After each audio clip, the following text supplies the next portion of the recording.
We did have two questions that came in from the audience because it was last minute from timing. The first question, how does the AICPA and the NJCPA envision partnering with colleges and universities to revise accounting curriculum, excluding in-house like the Rutgers Data Analytics radar, I guess it's referred to. So that was question one. So, Barry? Yeah, so there's a lot of moving parts on the academic sides. It's absolutely a great question. I'll just give you some sort of, I'm going to start with high school and then move up from that standpoint. First off, I do agree with it being a partnership. We're trying to get an advanced placement course qualified in high schools around the country through the college boards, which will help drive what we think is the quality of people going into accounting, not just the quantity of people going into accounting. There are no advanced placement business courses in high school. We want accounting to be that advanced placement course. Unfortunately, and many state societies, New Jersey included, we've built the course. We've done training for high school teachers around the country in certain states. We've put a lot of money into it. To get this approved, it has to be approved by something called the College Board. They're the people who bring us the SAT test. The College Board has its own issues right now. The SAT is not being used as much in colleges and universities. They have other advanced placement courses that aren't doing as well, et cetera. And so they've put on hold any approvals. We had hoped that it would be approved in 2016. Actually, had hoped it would be approved in late 2015. So that's a little bit in abeyance, but we're continuing that project.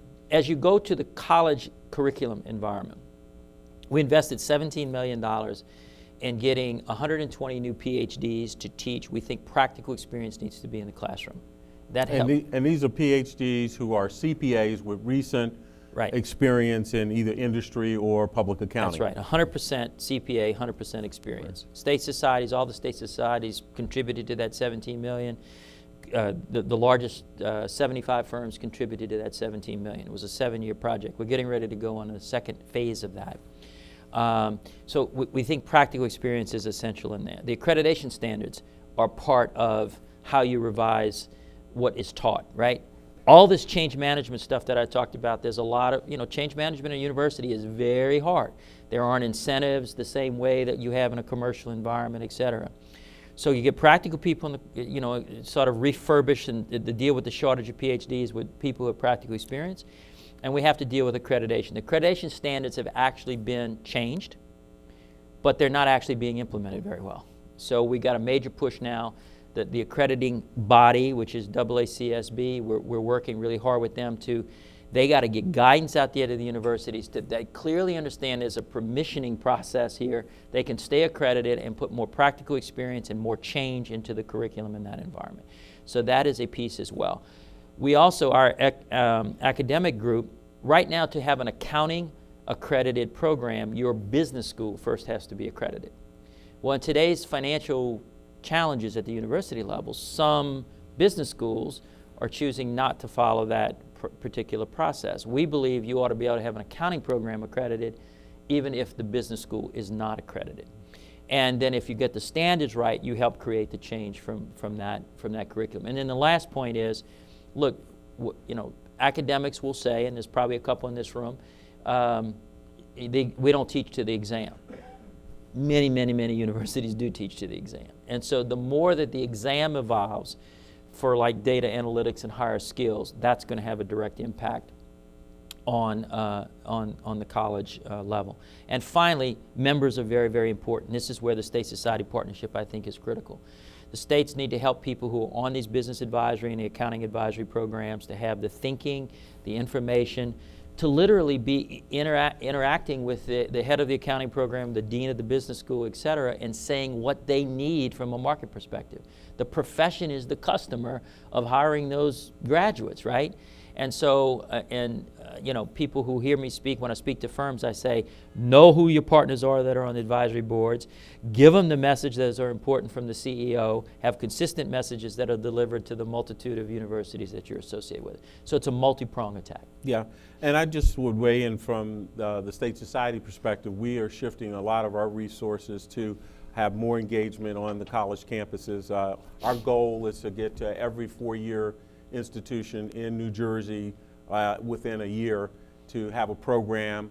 We've also established ambassadors there, and I've been trying to promote advisory boards at those colleges that don't have advisory boards, either for the business school or the accounting program, because I think in having advisory boards, they bring resources to the table from a people standpoint and also from a financial standpoint, and they're vested. If they're going to agree to participate on an advisory board, they're going to hopefully do the things that will help that institution improve. So that's kind of what we're doing there. And I think the other big thing is, we have one of the largest scholarship funds in the country that supports accounting education, and we're trying to put our financial wherewithal or resources where we articulate things about that. So you guys do a great job in this space. Thanks, Barry. We appreciate that.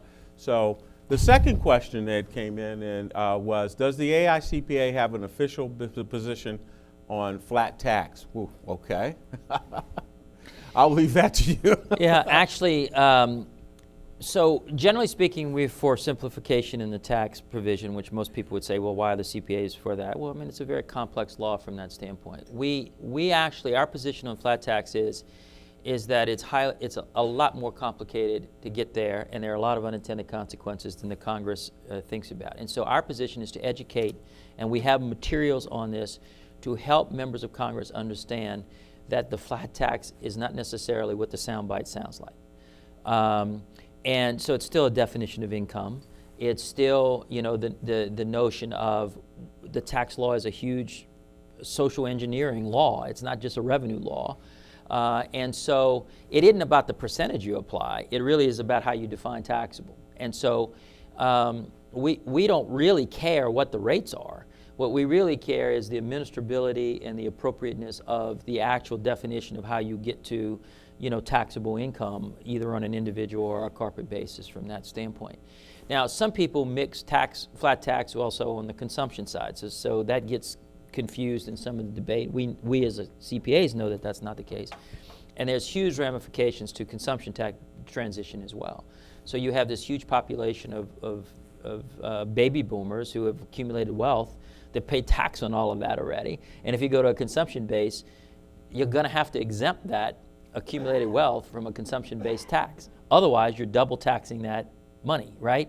So just think of the transition rules that would be, how complex that would be to determine whether money is being spent that has already been taxed versus new monies or along those lines. So both of those, the flat tax and the consumption base, what we do, and our materials have actually been used in Ways and Means retreats over the years to help them understand some of these issues. So we try to play the impartial, unbiased, unintended consequence of communication process in this environment. Yeah.